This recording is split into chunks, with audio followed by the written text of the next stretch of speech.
Bonjour à tous, aujourd'hui je vais vous faire une petite vidéo de présentation de tout mon matériel Flottube pour la saison 2021.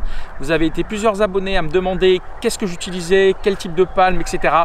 Je vous fais cette vidéo pour vous présenter tout mon matos 2021. La chose la plus importante pour moi avant de partir au bord de l'eau quand on fait du Flottube, c'est la sécurité. On prend un gilet de sauvetage très important quand on est au bord de l'eau.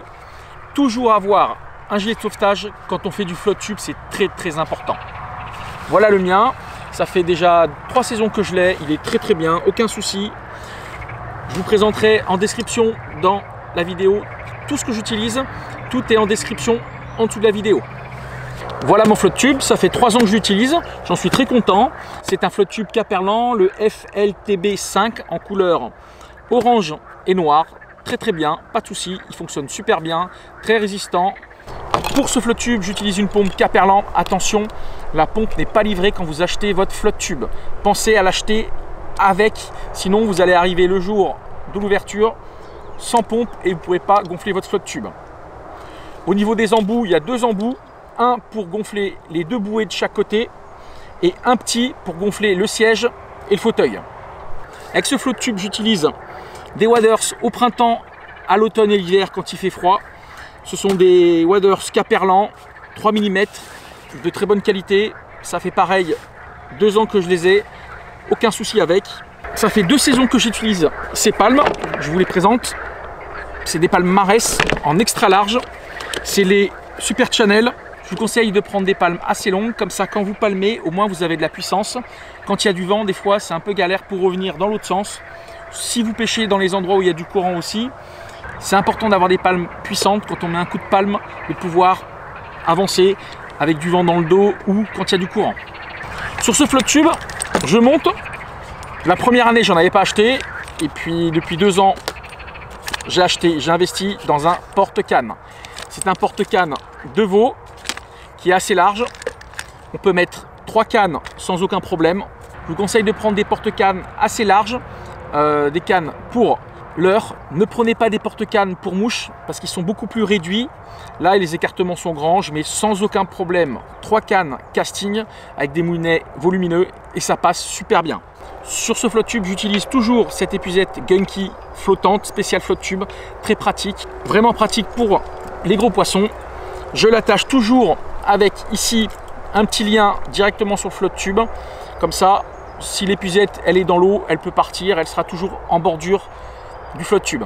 On va passer maintenant à une chose très importante, c'est le rangement, l'organisation du Flottube quand on est en pêche. Quand vous achetez votre Flottube Caperlan, est livré un grand bacan en XL, un bacan en M et puis un 3e qui est un S que moi j'utilise pas. J'ai investi dans un 2e XL pour ranger toutes mes boîtes de leurre. J'ai aussi investi dans un grand bacan, je vous le montre. Celui-là il est étanche, quand il pleut l'eau ne rentre pas, il se met dans le dos, bien pratique. On peut ranger les bouteilles d'eau, on peut ranger, moi je range mon drone, l'appareil photo, etc. Je vous présente les bacans avec les boîtes à l'intérieur. Donc ça c'est un bacan en taille XL, grande taille, et j'ai trouvé des boîtes super bien pour mettre à l'intérieur. C'est des boîtes Fox Rage, je vous mettrai les références et prenez vraiment cette référence, prenez pas d'autres parce que le problème c'est qu'il y en a certaines qui sont trop larges, trop épaisses. C'est vraiment celle-là, vous en mettez 2 sans aucun problème dedans. La première boîte, la voilà. À l'intérieur j'ai pu ranger tous mes busters, mes jerks, mes swimbaits. Je peux ranger 8 poissons nageurs sans aucun problème. Alors c'est des boîtes, à l'intérieur on peut mettre 16 rangements, moi j'en utilise que 8. Après c'est à vous de vous organiser. La deuxième boîte qui est à l'intérieur, la voilà. Pareil, c'est une boîte où on peut ranger,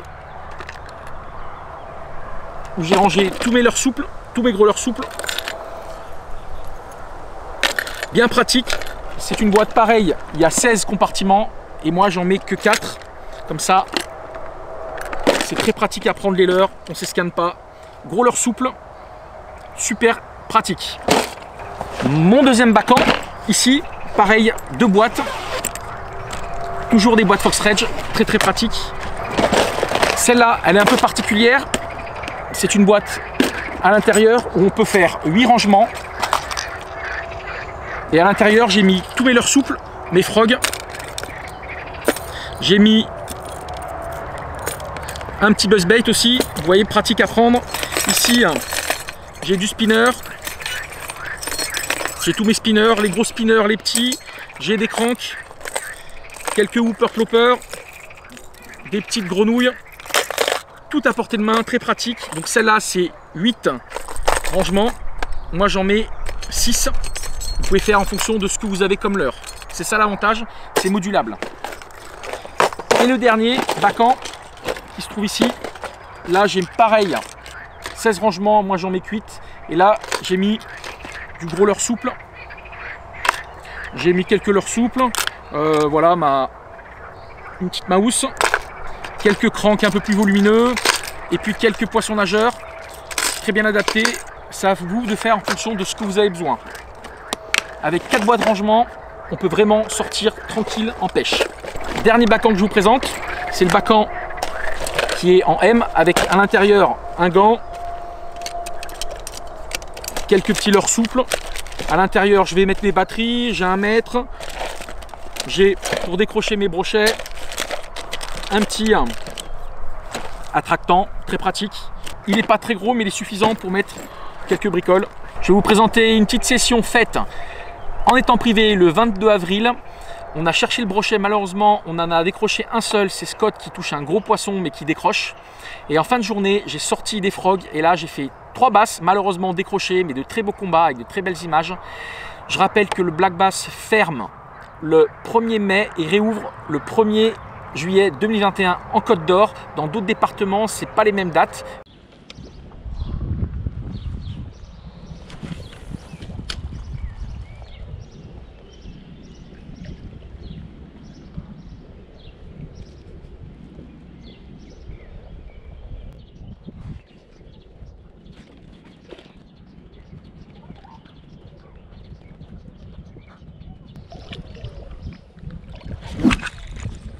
Oh putain, décroché!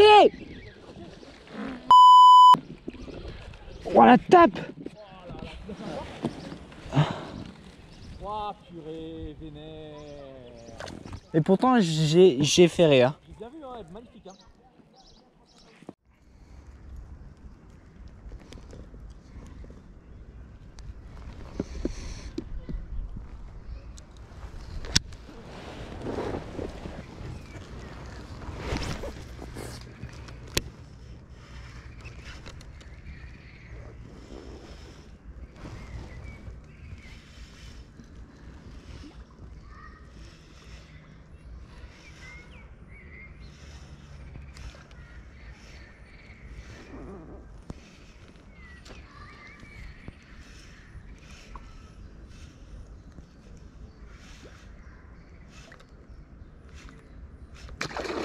Attention! Ah, décroché! Gros basse! Et il a foncé comme une balle. Sortez les grenouilles en début de saison, les gars. Regardez, magnifique.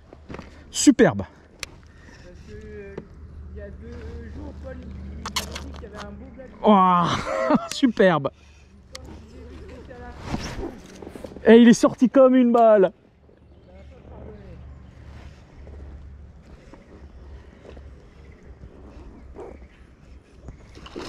Attention!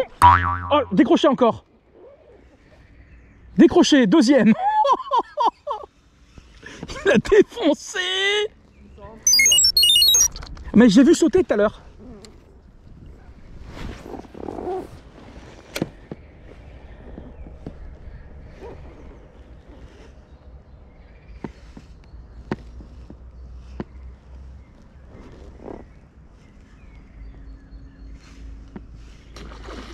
Poisson, je l'ai.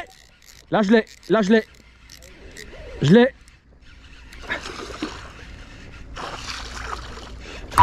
Oh, décroché.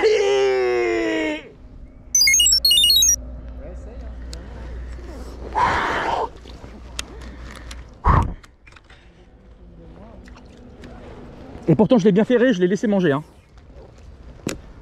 Ne pêchez pas le black bass en mai, juin, c'est interdit, il est en reproduction.